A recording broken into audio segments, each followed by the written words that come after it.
우리 함께 말씀 살펴보도록 하겠습니다. 우리는 지난 시간 사무엘상 15장의 말씀을 통해서 여호와 하나님의 말씀을 듣지도 행하지도 않는 사울 왕을 보고 안타까워하시는 여호와 하나님을 만났습니다. 사울은 처음에 겸손한 자였지만 세상의 가르침에 굴복하고 세상의 왕처럼 강압적으로 하나님의 백성을 다스리려고 했습니다. 여호와 하나님께서는 강하고 화려한 세상의 가르침을 따르는 자보다 하나님의 말씀에 순종하는 자를 통해서 자기 백성을 구원하시기를 원하십니다. 오늘 본문을 보면 하나님의 말씀에 순종하는 자가 나옵니다. 바로 다윗입니다. 오늘 이야기에 나오는 다윗은 매우 작고 어린 소년입니다. 하지만 아무것도 없는 중에서도 여호와 하나님을 신뢰하며 그분의 영광을 위해 담대하게 살아간 사람임을 우리는 알 수 있습니다. 그러므로 다윗을 통해서 우리의 삶을 돌아보고 하나님 앞에서 담대하게 살아가기를 소원하는 저와 여러분 되기를 소원합니다. 오늘 본문이 속한 이야기는 우리가 잘 아는 이야기입니다. 블레셋 사람들이 이스라엘과 싸우기 위해서 군대를 모았습니다. 그리고 이스라엘을 쳐들어 왔습니다. 평소 같았으면 전쟁에 능했던 사울 왕도 전쟁을 잘 마쳤을 것인데 갑자기 블레셋에 괴물 같은 사람이 나타났습니다. 여러분들도 잘 아시다시피 바로 골리앗입니다. 그는 키가 굉장히 컸습니다. 덩치도 산만했습니다. 그리고 온갖 최신식 무기와 갑옷을 입고 이스라엘 백성 앞에 떡하니 나타났습니다. 그리고 사용할 수 있는 무기가 많고 그러다 보니 무기를 들고 다니는 부하까지 누렸던 장수였습니다. 예전의 전쟁은 가장 잘 싸우는 장수가 나와서 일기토를 하고 전쟁을 시작하는 약간 문화가 있었습니다. 블레셋 사람 골리앗은 자신만만했습니다. 앞장서서 이스라엘의 군대를 모욕했습니다. 조롱하였고 그들을 놀렸습니다. 더 나아가 여호와 하나님의 이름을 더럽히며 조롱하기까지 이르렀습니다. 그 모습을 보는 이스라엘 백성은 24절을 보시면 심히 두려워하여 그 앞에서 도망쳤다고 말하고 있습니다. 11절에 보시면 사울조차도 그를 두려워했던 사실을 우리는 알 수 있습니다. 하지만 전쟁에 이겨야 했던 사울은 전쟁을 이기기 위해 여러 가지 묘책을 냅니다.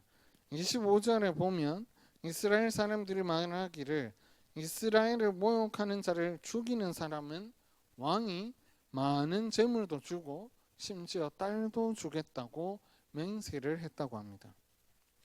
그러한 아주 좋은 혜택들이 많이 있었지만 이스라엘에는 아무도 나서는 자가 없었습니다. 그만큼 블레셋 사람 골리앗은 매우 무섭고 두려운 존재였던 것입니다. 블레셋 사람 골리앗이 이스라엘을 협박하고 조롱하는 모습이 세상이 그리스도인인 우리를 조롱하는 모습과 비슷하다는 생각이 듭니다. 세상은 화려하고 강하고 아주 지혜로워 보이는 무기를 들고 하나님의 백성인 우리에게 찾아와서 윽박지르기도 하고 조롱하기도 하고 유혹하기도 합니다. 더 쉬운 길이 있는데 왜 자꾸 돌아가고 바보같이 사냐고 우리를 조롱합니다. 그리고 세상의 지혜와 신을 따라 살면 더 힘 있는 삶, 부자가 되는 삶을 살 수 있다고 세상은 이스라엘을 조롱하는 골리앗처럼 우리를 조롱하는 것이 매우 비슷해 보입니다. 그런 유혹과 조롱을 받는 우리들이지만 우리는 하나님의 백성이기에 그 말을 듣고도 무시해 보려고 합니다.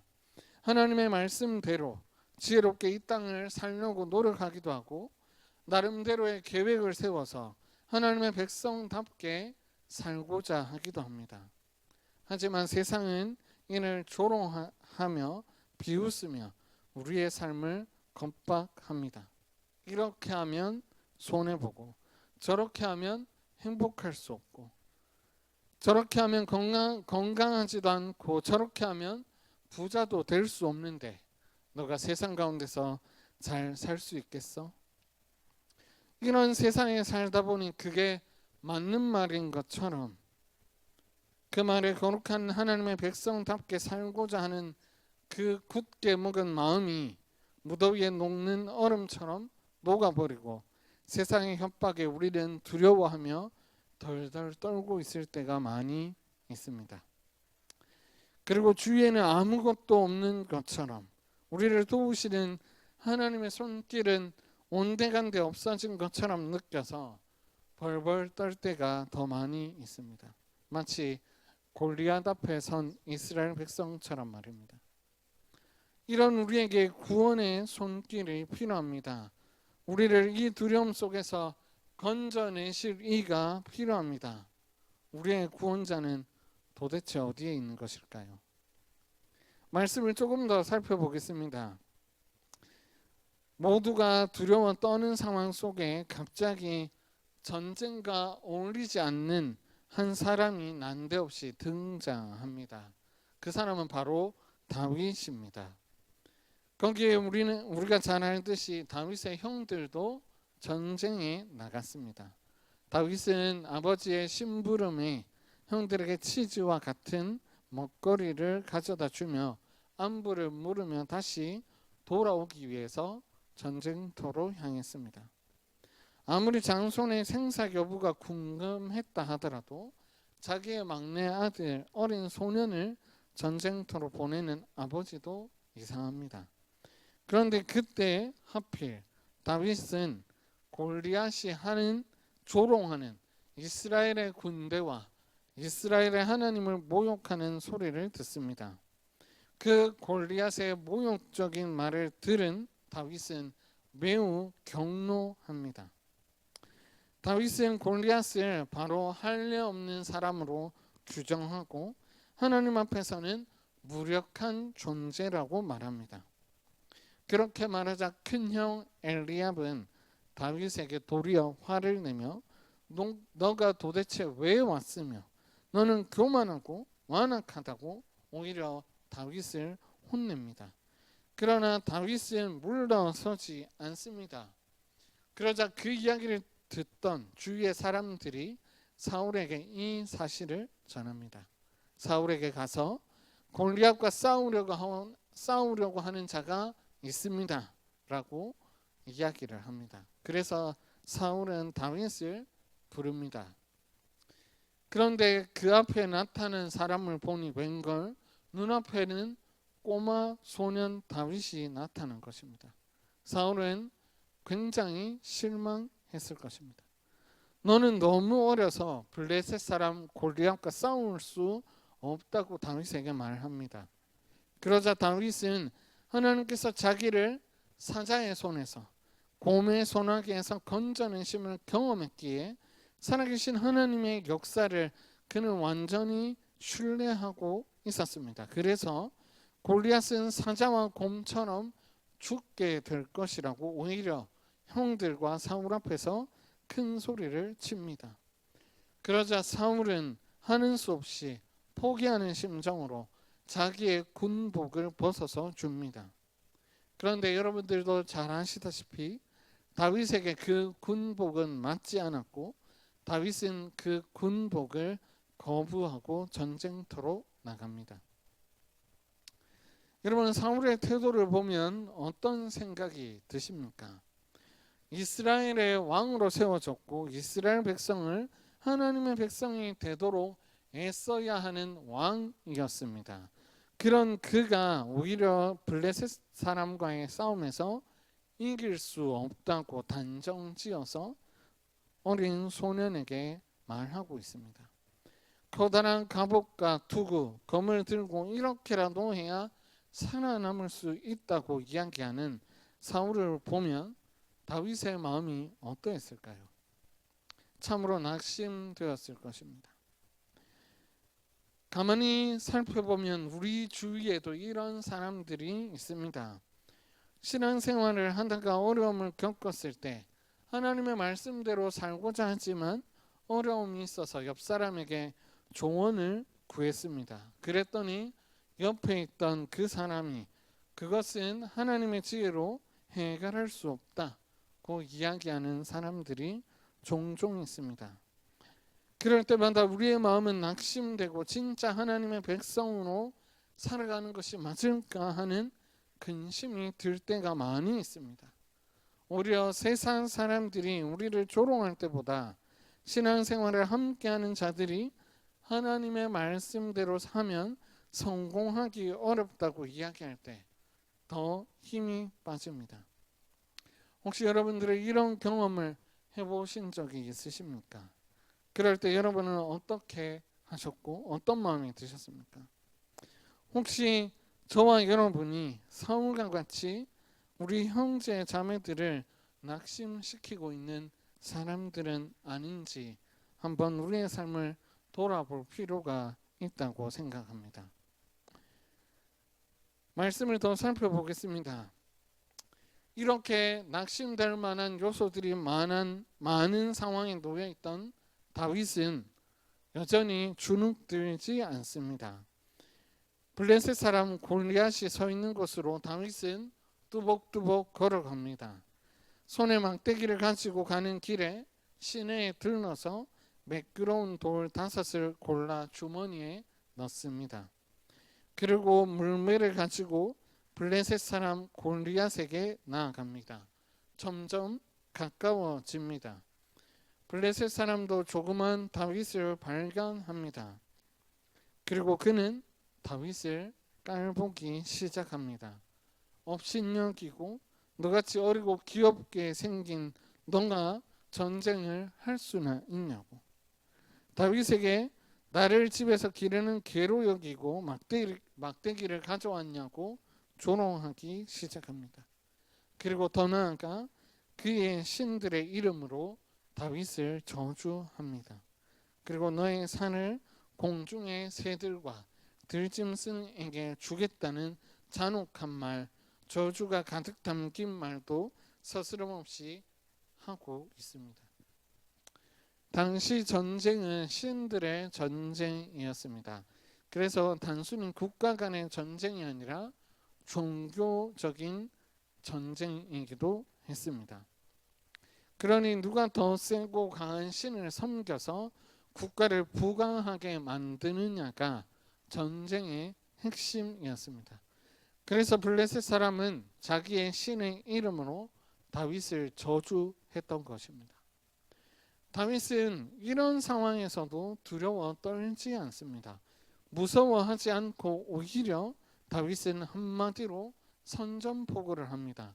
우리가 오늘 읽은 본문 9절입니다. 45절과 46절 말씀인데요.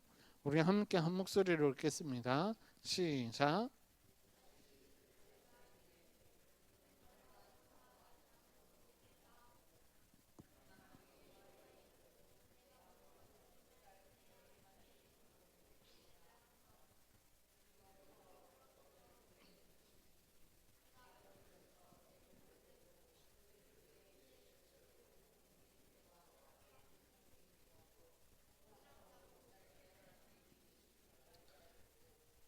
다윗도 그 당시의 전쟁이 어떤 의미를 가지고 있는 것인지 알고 있었습니다. 전쟁에서 지면 여호와 하나님의 이름이 땅에 떨어져 밟힐 것임을 알았습니다. 그런데 그는 오히려 블레셋 사람 앞에서 당당했습니다. 너가 모욕하는 이스라엘 군대의 하나님의 이름으로 너를 처단하겠다고 말합니다. 블레셋 사람과 다윗은 일기토를 벌입니다. 그를 향해 빨리 달리며 주머니에 있던 돌을 물매로 날려 블레셋 사람의 이마를 치매 골리앗이 곧 땅에 엎드려집니다. 다윗은 쓰러진 블레셋 사람에게로 달려가서 그가 가진 칼로 그를 죽이고 머리를 뱁니다. 그러자 블레셋 사람들이 자기 용사의 죽음을 보고 도망칩니다. 도망치는 블레셋 군사들을 이스라엘 군대는 쫓아가며 그들을 죽이기 시작합니다. 그리고 그 전쟁에서 마침내 이스라엘 군대는 이기게 됩니다. 다윗의 이야기는 우리를 흥분하게 만듭니다. 작은 자들이 큰 자를 이기는 경우가 있기만 하면 다윗과 골리앗의 이야기가 비유되기도 합니다. 그런데 여기에서 중요한 것은 승리했는 사실이 아니라 어떻게 다윗은 그 앞에서 두려워하지 않고 떨지 않을 수 있었느냐가 우리에게 중요한 것입니다. 어린 소년이었던 다윗은 도대체 무엇 때문에 블레셋 사람 앞에서 절절매지 않을 수 있었을까요? 오히려 담대하게 그와 겨루어 이길 수 있었던 것일까요? 우리는 세상이 두려워 세상과 타협하고 하나님의 말씀에 순종하기보다 세상의 지혜로 살아갈 때가 더 많은데 말입니다. 바로 구원이 여호와 하나님의 손에 달려 있었음을 다윗은 알았고 굳게 신뢰했기 때문입니다. 우리 47절 말씀입니다. 우리 함께 읽겠습니다. 시작. 또 여호와의 구원하심이 칼과 창이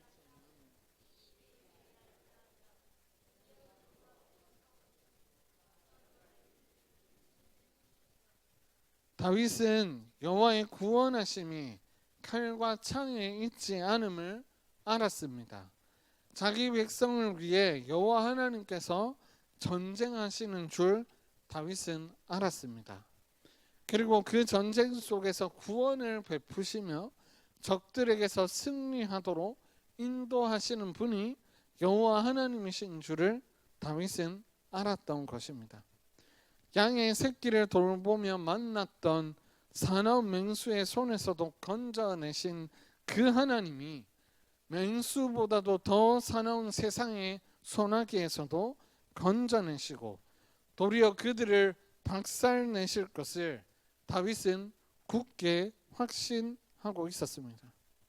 다윗은 구원의 손길이 여호와 하나님께 있었음을 신뢰하고 있었기에 모두가 아니라고 할 때도 그는 담대하게 나아가 승리할 수 있었던 것입니다. 사랑하는 여러분, 저와 여러분에게는 여호와 하나님께서 우리를 구원하셨다는 사실이 우리에게 이미 드러나 있습니다. 그 증거를 우리는 손에 들고 있습니다. 그것은 바로 예수 그리스도의 구속 사역입니다. 예수 그리스도께서는 다윗보다 더 뛰어난 왕이셨습니다. 골리앗과 비교할 수도 없는 사탄의 권세를 이기시고 승리하셨습니다. 그분이 우리를 부르셨고 그분의 몸으로서 교회의 성도로 이 땅 가운데서 살아가게 하셨습니다. 그리고 지금도 그분의 영원한 통치를 받으며 살아가고 있습니다. 그러므로 사랑하는 여러분, 더 이상 세상의 가르침과 지혜에 두려워하지 마시기를 바랍니다. 그리스도 예수님께서 우리를 지키시고 보호하십니다. 그러니 그 사실을 굳게 믿으시고 세상 가운데서 담대하게 살아가시는 저와 여러분 되기를 소원합니다. 그리고 그분의 말씀을 따라서 담대하게 세상과 싸워 승리하시는 저와 여러분 되기를 간절히 소원합니다. 말씀을 맺고자 합니다. 세상은 날마다 우리를 유혹하며 그리스도와 사는 것보다 세상의 지혜와 가르침에 따라 사는 것이 더 유익하다고 우리를 조롱하기도 유혹하기도 합니다. 그럴 때마다 기억하시기를 바랍니다. 그리스도 예수님께서 그 소나기에서 우리를 건져내어 하나님의 백성으로 이 땅 가운데서 승리하며 살아가게 하셨다는 사실을 기억하시고 세상과 싸워 승리하며 살아가시는 저와 여러분 되기를 간절히 소원합니다.